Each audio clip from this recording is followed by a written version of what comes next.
A couple of the Republican presidential candidates are now taking issue with the loyalty pledge that they have to take in order to appear on the debate stage this summer.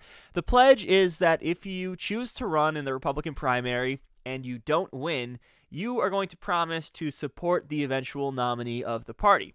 Of course, there's nothing legally binding when it comes to this. It's just a rule that the RNC came up with to signal party loyalty, that they're going to join together once all is said and done to defeat Joe Biden.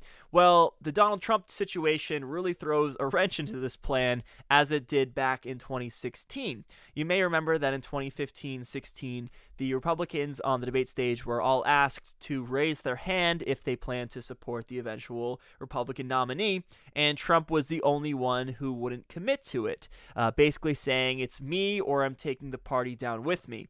Now, in 2023, 2024, Trump is making things complicated once again because there is a serious chance that by the time people are casting their votes in the primary, and by the time the general election comes around and he's campaigning against Joe Biden, that he's a convicted felon or potentially close to becoming a convicted felon. And at least two candidates now in the Republican field, Christie and Asa Hutchinson, are expressing doubt about whether they could bring themselves to vote for a convicted felon. Asa Hutchinson told Politico, quote, "I'm not going to vote for him if he's a convicted felon."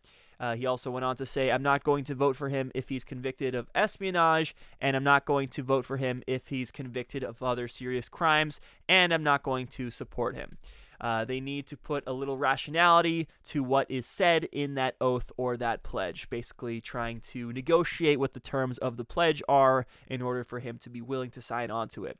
This led to a meeting between the Hutchinson campaign and the RNC, and the RNC made clear that they were not going to make any adjustments to their pledge, and it's going to stand as is. So Asa Hutchinson, who is currently not polling very well, he's lucky to show up at 1% in the polling, apparently not having the pull on the RNC that he would have hoped for. But he's not alone in calling for the pledge to be amended, for the language to be changed. Christie, the former New Jersey governor, is also expressing doubts about signing the pledge. He said, quote, "I think the pledge is just a useless idea, Jake. And by the way, in all my life, we never had to have Republican primary candidates take a pledge. You know, we were Republicans, and the idea is you'd support the Republican whether you won or whether you lost. You didn't have to ask somebody to sign something." So I understand how Hutchinson and Christie are trying to get attention with statements like this. I understand how this is giving them the media access that they need right now to draw attention to their campaigns.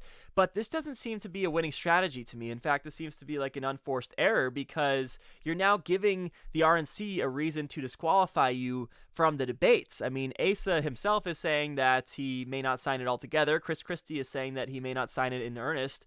Why would you do that, right? Just sign the pledge and don't take it seriously. And if it comes down to it, come up with some excuse for why you ultimately were unable to honor the pledge. You can just say something like, oh, the crimes that Trump has been accused of or convicted of, they're much more serious than you initially realized when you signed the pledge, and that's why you can no longer honor it. Just come up with something like that. It's basically what Trump does, right? It's the Trump approach of saying and doing anything that helps you in the short term, and then later, if you have to change your mind, just blame everyone and everything else for why you had to come around on the idea. So this situation actually reminds me of the Mike Gravel campaign in 2019-2020. You may remember him. He was running for president in the Democratic primary despite being around 90 years old, and he did so not because he viewed himself as a serious candidate for the presidency, but he did so because he thought that it would be a good opportunity to prop up other progressive candidates like Bernie Sanders on the debate stage. And then the DNC came out once they caught wind of this and added this qualification for appearing in the debates that you had to, in addition to hitting the polling and fundraising metrics, also had to be, quote, running to win, to basically get rid of the possibility of a sham candidate appearing on the debate stage. So it really was a death knell to Mike Gravel's campaign. It stopped all the momentum that he had once the DNC came out with this qualification. In the same way, Christie and Asa Hutchinson are coming up with ways to be disqualified themselves when not being in the debates would also be death knells for their campaigns. So For his part, Asa Hutchinson, he says that pledges mean a lot to him, and he seems genuine when he says that. He doesn't want to sacrifice the integrity of his word by signing on to something that he doesn't intend to follow through with. Okay, we can at least give him some credit because he's operating on principle here, but this is the wrong approach if you want to win, right? You have to be more cutthroat than that if you're going to win, especially when it comes to Republican Party politics in the year 2023, and it's just one more reason why Asa Hutchinson and Chris Christie probably don't have a serious shot at winning this thing.